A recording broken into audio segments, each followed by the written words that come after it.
Natalia benar-benar pusing. Bagaimana cara menghadapi sifat Nathan sekarang? Jujur dia geli, bingung, tapi juga penasaran.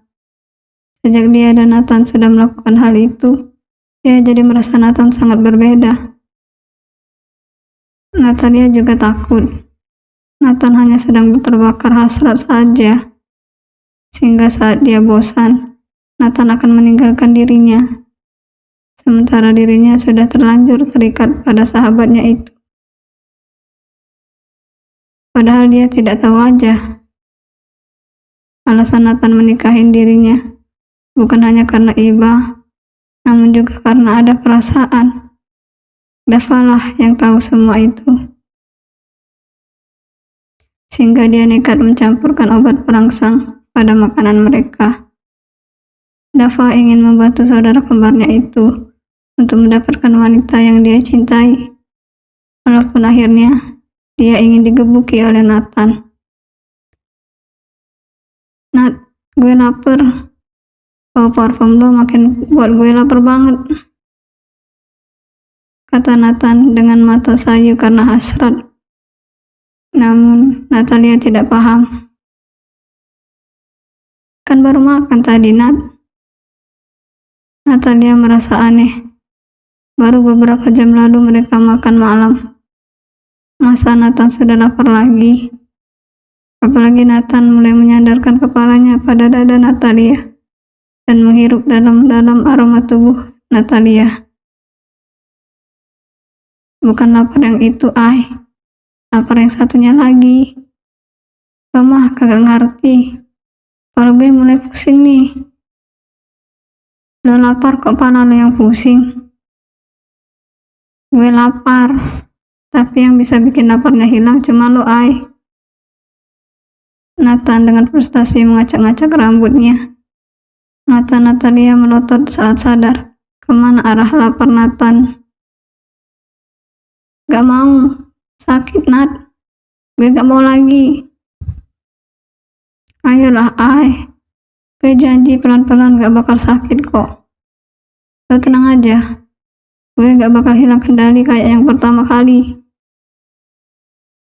Nathan mulai meraih tangan Natalia dan mencium telapak tangannya lembut. Melihat Nathan yang begitu tersiksa, akhirnya Natalia setuju untuk menghilangkan lapar Nathan. Seperti kata Nathan, kali ini tidak begitu sakit. Sahabatnya itu begitu lembut dan hati-hati. Mereka benar-benar tenggelam, dapat rasa yang baru mereka kenal. Terbang bersama-sama dalam indahnya penyatuan. Natalia juga mengakui Nathan begitu piawai memberinya kenikmatan dunia. Laki-laki itu benar-benar mampu membuatnya terbang ke angkasa. Gue takut lo bakalan ninggalin gue. Setelah dapat semua, Nat.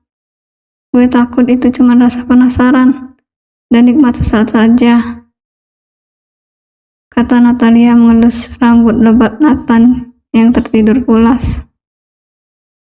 Sahabatnya begitu damai dan tersenyum indah. Laki-laki yang mau menjadi sahabatnya walaupun dia tahu kondisi hidup Natalia.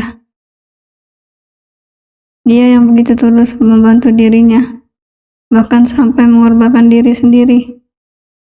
Nathan bersedia menikahi Natalia agar terbebas dari keluarganya.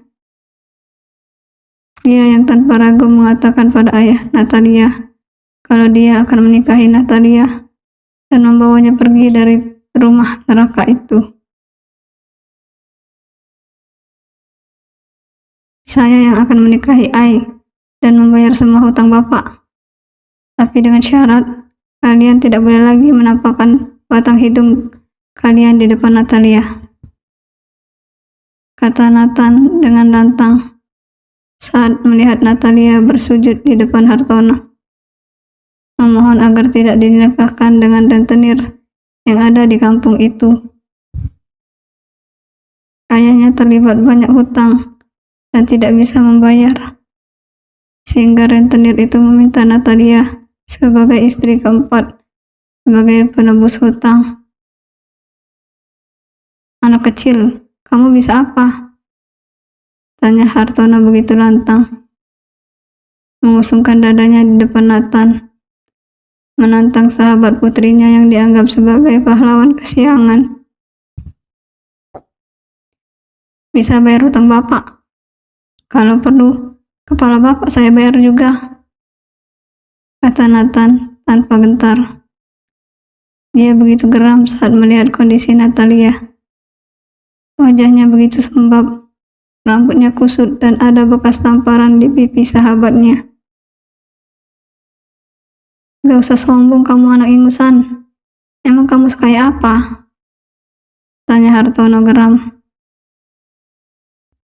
Jauh lebih kaya dari bapak yang bisanya cuma berhutang dan tidak mampu bertanggung jawab pada anak. Nathan tidak mau kalah. Setelah itu Dava juga datang dengan kedua orang tuanya. Rianti langsung memeluk Natalia dan membawanya dalam perlindungan seorang ibu yang lembut. Kalian gak usah ikut campur dengan urusan keluarga kami. Pergi sana, pergi.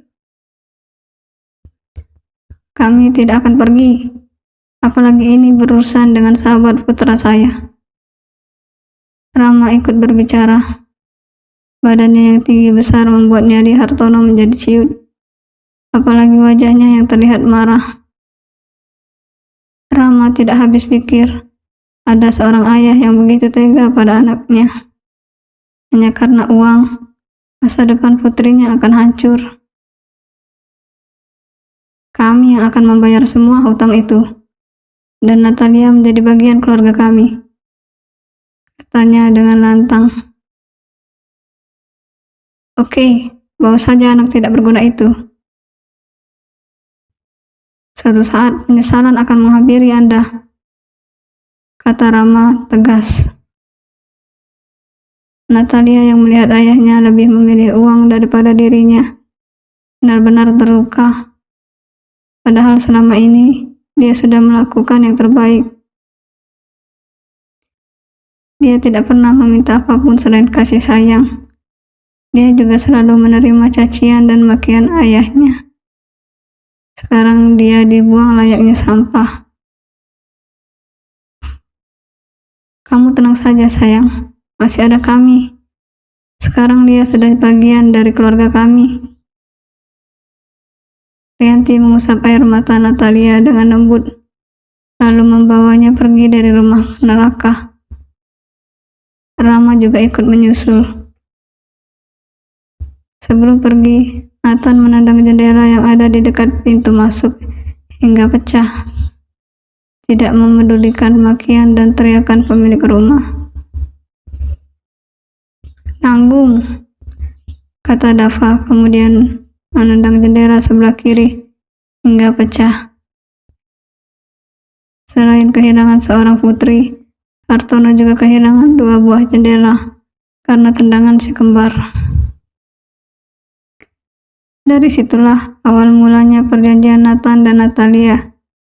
Mereka menikah karena kondisi Natalia. Satu lagi yang membuat Natalia merasa pernikahannya dengan Nathan hanya karena kesepakatan adalah kondisi nenek Nathan yang sakit dan meminta cucunya untuk segera menikah. Kebetulan Natalia dekat dengan nenek Nathan.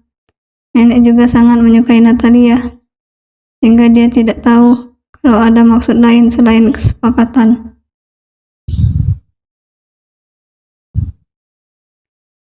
Kok lo nangis?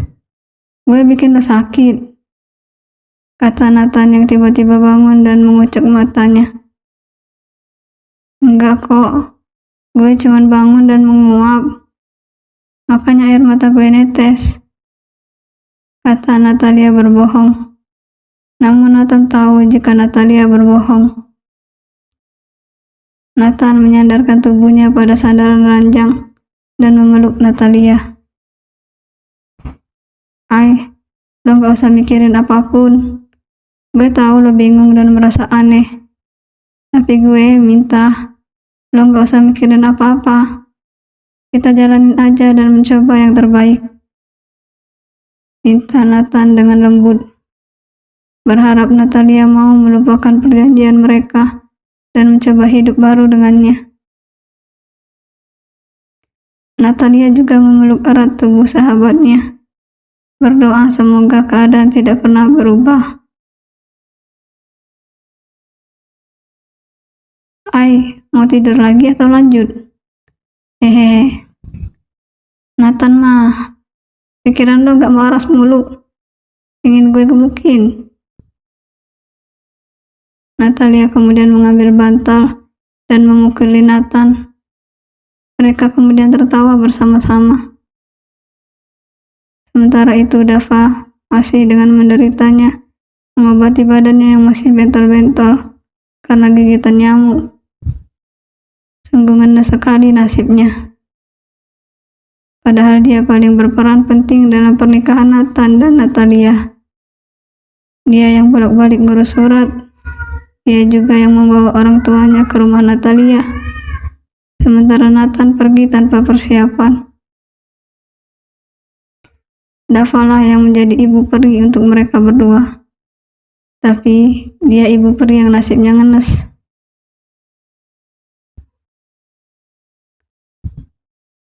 Nat, ayo bangun.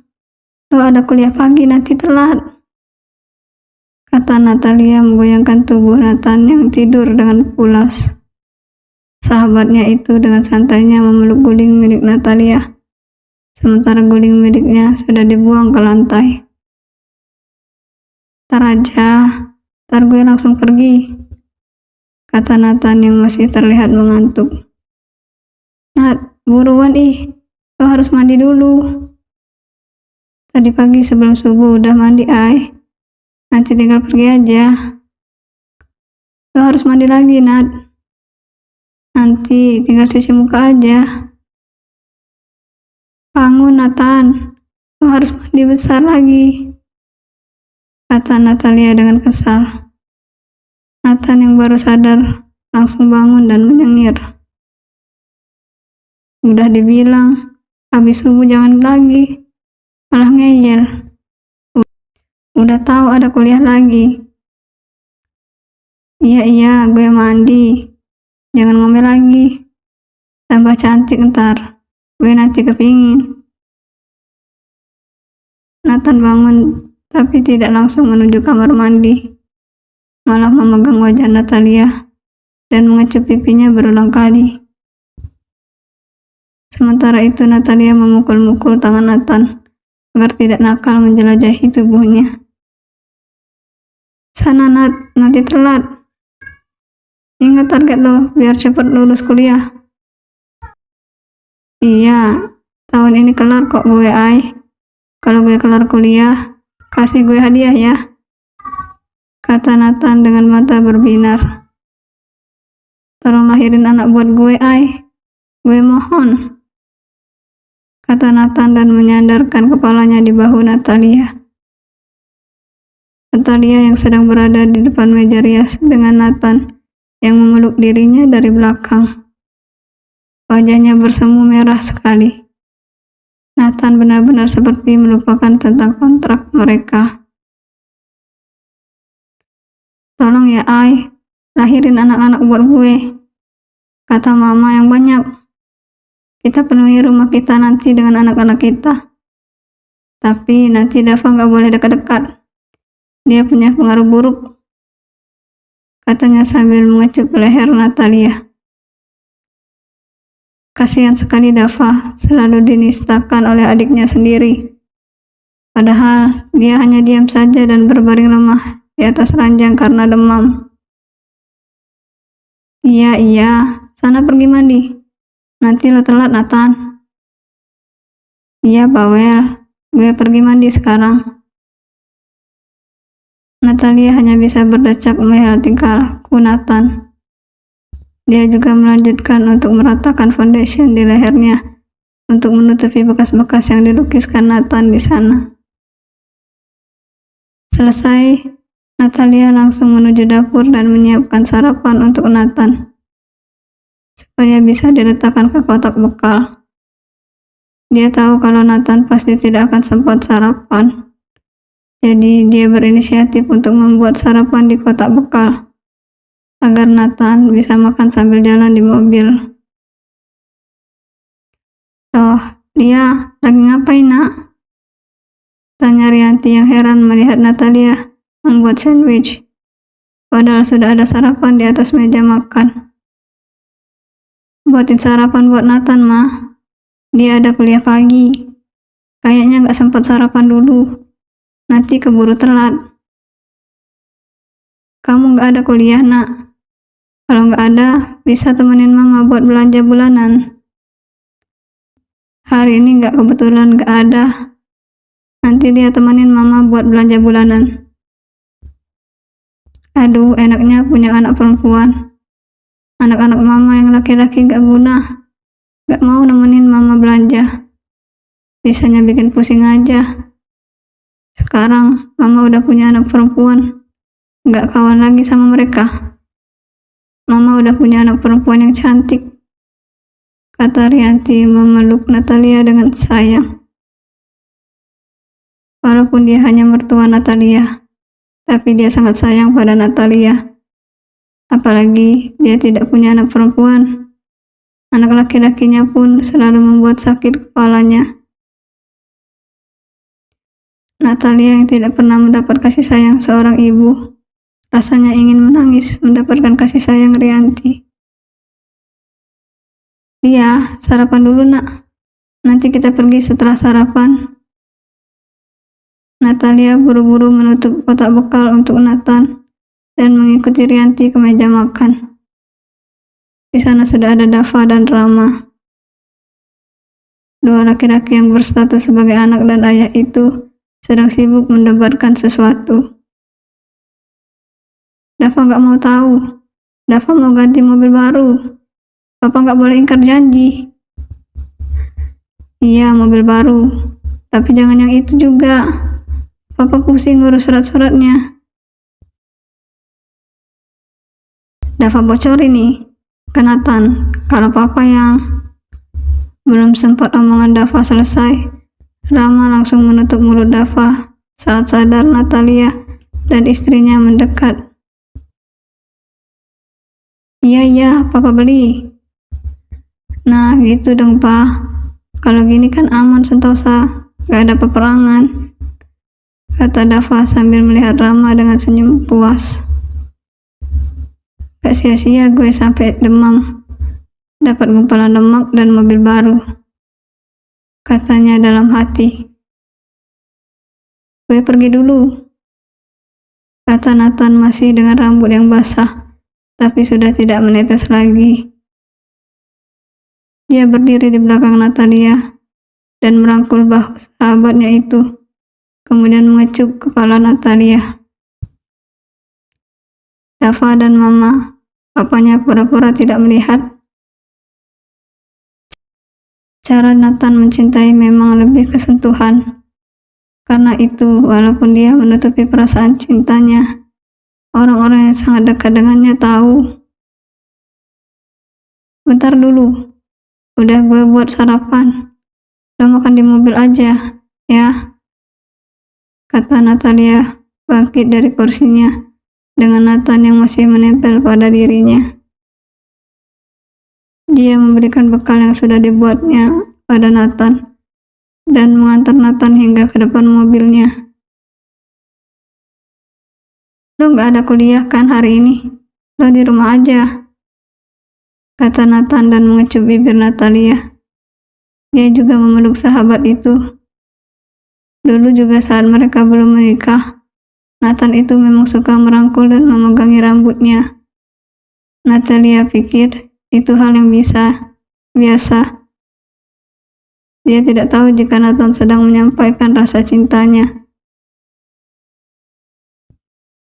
Nathan memang tidak bisa berkata-kata, tapi lebih ke tindakan. Berbeda sekali dengan Dava yang jago merayu, tapi tetap jomblo. "Mau pergi sama Mama buat belanja bulanan?" "Ya udah, kalau mau belanja aja apa yang kamu mau." Nathan memberikan kartu ATM-nya pada Natalia. Lu tenang aja, ini uang yang gue dapat dari hasil kerja sendiri, bukan dari papa. Jadi lo bebas buat make, katanya menjelaskan pada Natalia. Sebagai suami, gue wajib buat nafkahin lo. Gue juga boleh dapat jatah kan? Natalia langsung memukul kepala Nathan. Kenapa sahabatnya itu jadi mesum begini? Padahal dulu dia itu cuek bebek, tidak pernah peduli pada percintaan. Dia dan Dava sampai dijulukin buaya kembar, karena banyak sekali yang suka pada mereka, tapi tidak ada satupun yang mereka pacari. Dua buaya kembar yang tampan dan mempesona, penakluk wanita. Dava dengan sikap friendly dan rayuan mautnya, sementara Nathan dengan sikap dingin dan judesnya. Sekarang satu buaya kembarnya sudah punya pasangan. Buaya itu akan setia sampai mati. Satu lagi buaya hanya baik pada pasangan. Kalau ke orang lain mah tetap galak. Tunggu gue pulang ya, jangan kangen, kata Nathan menggoda. Natalia memajukan bibirnya, tapi dalam hatinya dia berdebar begitu kencang. Jangan kangen ya sayang, kata Nathan lalu pergi meninggalkan Natalia dengan wajah memerah. Bibirnya sampai keluh harus mengatakan apa. Kata mama, ayo kita makan. Dava muncul tiba-tiba, membuat Natalia hampir jantungan. Saudara kembar Nathan itu bersandar ke pintu, menatap Natalia dengan senyum aneh. Gue bakal cepat dapat gumpalan lemak. Semangat Lia, gue dukung kok, katanya sambil menaikkan sebelah alisnya. Dasar gita, kata Natalia menyembunyikan rasa malunya. Nasib, pagi-pagi udah lihat orang bucin. Gue kapan? Makanya jangan kebanyakan gombal, kata Natalia kemudian berjalan lebih dulu meninggalkan Dava yang sedang meratapi nasibnya.